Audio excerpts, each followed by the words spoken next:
안녕하세요. 파랑새안과의 문영진 원장입니다. 보통 점은 피부에만 생긴다고 생각하시는 분들이 많은데요. 점은 눈에도 생길 수 있습니다. 별 이상이 없고 미관상 괜찮다면 제거하지 않고 그대로 둬도 괜찮은데요. 오늘은 눈동자에 검은 점이 생기는 결막 모반에 대해 알아보도록 하겠습니다.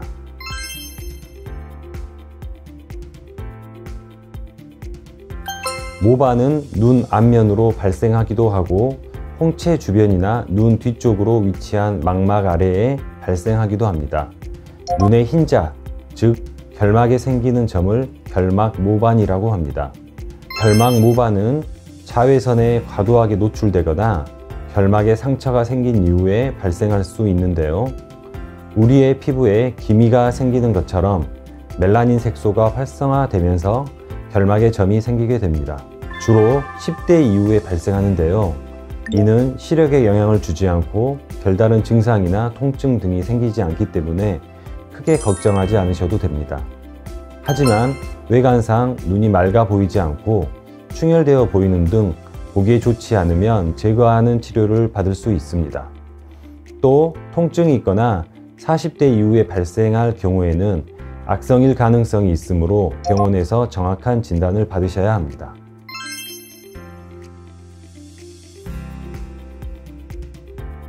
위에서 언급한 것처럼 단순한 결막 모반일 수 있습니다. 대부분 눈이 간지럽거나 무언가 눈 속에 들어갔을 때 눈을 비비면서 자신도 모르는 상처가 생기게 되어 결막 모반이 발생하게 됩니다. 또 눈에 검은 점이 발생했다면 눈암을 의심해 볼 수 있기 때문에 안과에 방문하여 정밀 검사를 통해 진단을 받아보는 것이 좋습니다.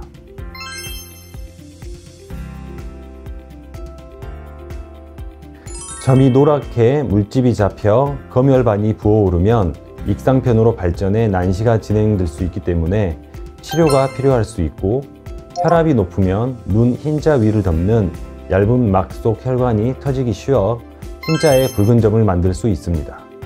눈에 붉은 점이나 색상이 변하는 증상이 3번 이상 반복되어 나타난다면 간혹 고혈압을 의심해 볼 수 있는데, 눈의 고혈압은 자칫 갑자기 시력을 잃을 수 있는 망막 혈관 폐쇄증을 부를 수 있으니 안과에 방문해 진단을 받아보는 것이 좋습니다.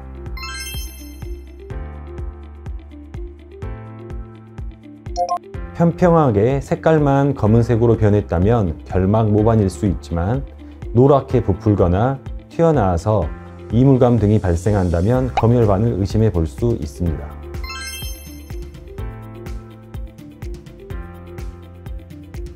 증상에 따라 레이저, 약물치료, 전기 소작기 등을 이용하거나 단순 절제술 등으로 치료할 수 있습니다.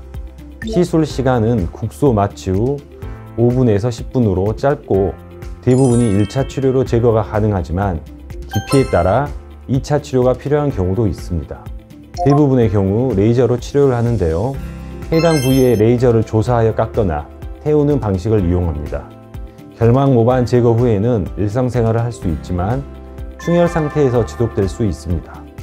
충혈은 1, 2일 정도면 자연스럽게 사라지지만 자외선을 차단하고 눈을 비비거나 만지는 행동은 피해야 합니다. 나이가 든 이후에 생긴 결막 모반은 악성의 가능성이 있기 때문에 조직 검사가 필요하며 정기적으로 안과 검진이 꼭 필요합니다.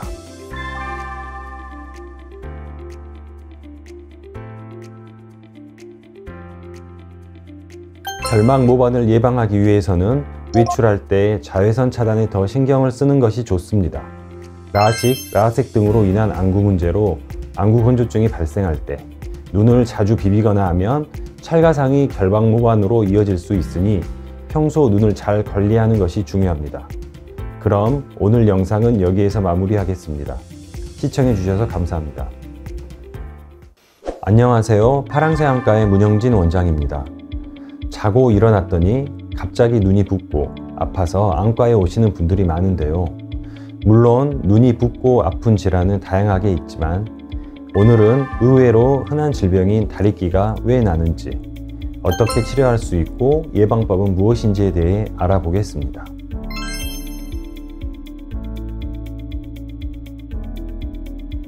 다래끼는 눈꺼풀에 있는 분비샘이 세균에 감염되거나 피지 성분 배출이 원활하지 않아 생기는 염증으로 가장 간단한 예방법은 눈꺼풀 위생을 청결하게 유지하고 손으로 만지지 않는 것이 예방법이라고 할 수 있습니다.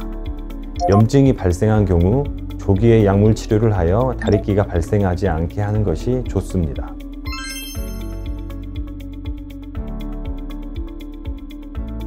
많은 사람들이 다래끼가 전염된다고 생각하시는데 실제로 다래끼는 전염되지 않습니다.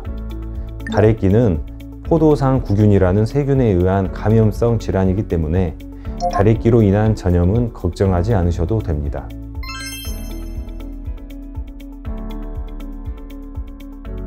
먼저 눈 청결에 신경 쓰는 것이 좋습니다. 최대한 눈에 자극이 가지 않게 깨끗이 씻는 것이 좋으며 이물감이 느껴지고 붓고 간지러울 경우에는 찜질을 하면 염증을 빨리 가라앉힐 수 있습니다. 피로가 심하면 신체 면역력이 떨어짐에 따라 충분한 잠을 자는 등 적절한 휴식으로 다래끼의 염증 정도를 완화시킬 수도 있겠습니다. 위에서 언급한 것처럼 염증이 발생한 경우에는 조기에 약물 치료를 하여 다래끼가 발생하지 않게 하는 것이 좋고, 농이 발생한 경우 적절한 시기에 배농을 하여 치료하는 것이 좋습니다.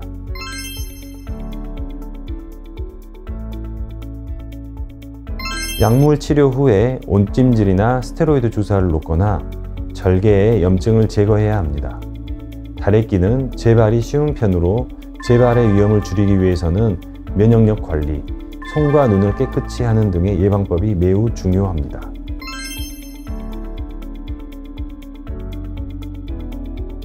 비립종은 표재성으로 나타나는 작은 각질 낭종으로 직경이 1에서 2mm 정도로 자연적으로 발생하거나 어떤 질환이 나타난 후 발생할 수 있습니다.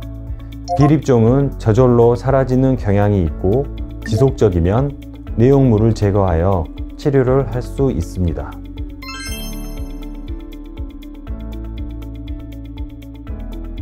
약물 치료에 반응이 없고 노란 농양이 발생한 경우 절개하여 염증 제거가 필요할 수 있습니다.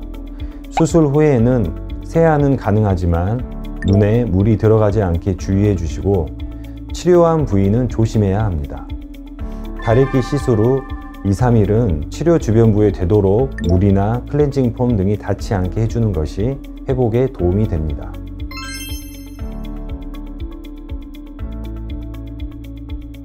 심하지 않으면 적절한 찜질이 도움이 될 수 있지만 대부분은 약물 치료가 필요합니다.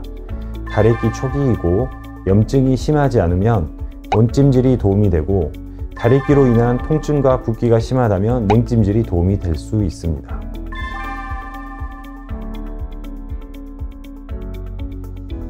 다래끼는 청결하지 못한 손으로 눈을 자주 만지거나 비볐을 때 발생하기 쉽습니다. 체질상 다래끼가 자주 생기는 분들도 있지만 특히 손을 잘 씻어야 하며 눈꺼풀과 속눈썹을 깨끗이 닦아주는 것이 재발을 줄이고 다래끼를 효율적으로 치료하고 예방하는 방법이라고 볼 수 있겠습니다. 그럼 오늘도 영상 시청해 주셔서 감사합니다. 안녕하세요. 파랑새안과의 문영진 원장입니다. 오늘은 안검하수에 대한 이야기를 해볼까 하는데요. 우선 안검하수란 윗눈꺼풀이 아래로 처져 눈꺼풀 틈새가 작아진 상태를 의미합니다. 대개 윗눈꺼풀이 눈의 검은자 윗부분을 1에서 2mm 정도 덮을 경우 정상으로 판단하지만 이보다 검은자위가 더 많이 가려진 경우에는 안검하수일 가능성이 높습니다. 안검하수는 태어날 때부터 나타나는 선천성 안검하수와 나이가 들어서 나타나는 후천성 안검하수의 두 종류로 나눌 수 있습니다.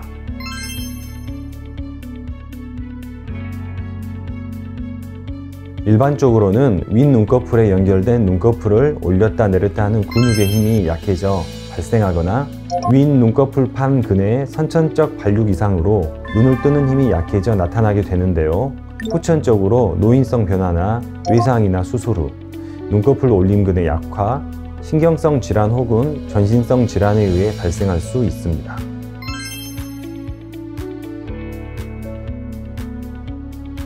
우선 수술을 통해서 안검하수의 원인이 되는 근육에 적절한 조치를 가하는 방법으로 치료를 할 수 있습니다. 수술 방법은 크게 두 가지로 나눌 수 있는데, 근육의 기능이 상당 부분 남아있는 경우에는 보존적 치료로 근육을 강화시켜 줄 수 있습니다.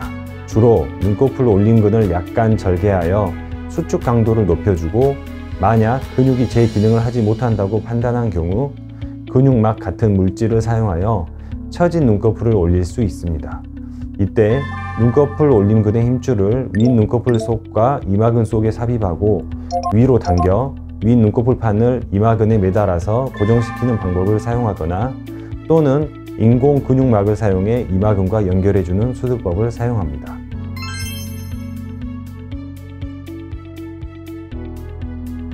안검하수와 안검내반은 전혀 다른 질환입니다. 안검내반은 눈꺼풀 가장자리가 안쪽, 즉 눈으로 말려 들어가 속눈썹이 각막과 접촉함으로써 지속적으로 눈을 자극하는 상태를 의미합니다. 안검하수란 대개 윗눈꺼풀이 눈의 검은접 윗부분을 1에서 2mm 정도 덮을 경우 정상으로 판단하지만, 이보다 검은 자위가 더 많이 가려진 경우에는 안검하수일 가능성이 높습니다.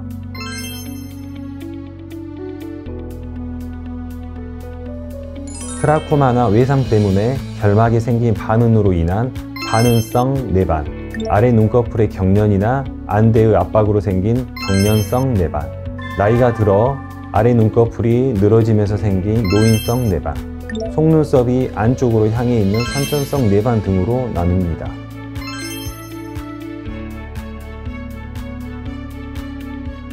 안검내반은 옆에서 보면 눈꺼풀의 가장자리가 안으로 말려 들어가 있고 속눈썹이 각막을 찌르고 있습니다. 눈꺼풀의 가장자리는 정상이며 속눈썹만 안쪽으로 향해 있는 천모난생과는 구분해야 합니다.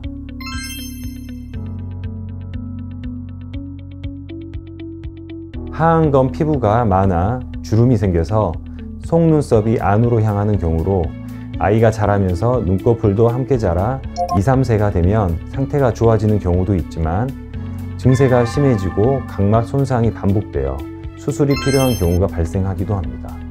눈을 깜빡일 때마다 까만 눈동자에 상처를 입혀서 눈을 자주 비비고 눈물을 잘 흘리며 눈이 부십니다. 증세가 지속되면 각막염, 각막궤양이 발생할 수 있고 심해지면 시력장애까지 초래할 수 있습니다.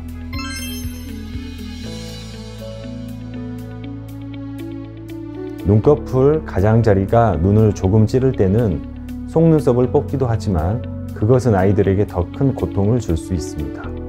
각막 손상이 자주 나타나면 수술을 고려해야 합니다. 증상이 심하지 않는 경우에는 6세까지 기다려보고 좋아지지 않으면 수술합니다. 수술 방법은 눈꺼풀 아래쪽 피부를 반달 모양으로 잘라 다시 봉합하는 것입니다. 수술을 망설이는 사람도 있지만, 증상이 심한 경우에는 하루빨리 수술하여 합병증을 예방하는 것이 좋습니다.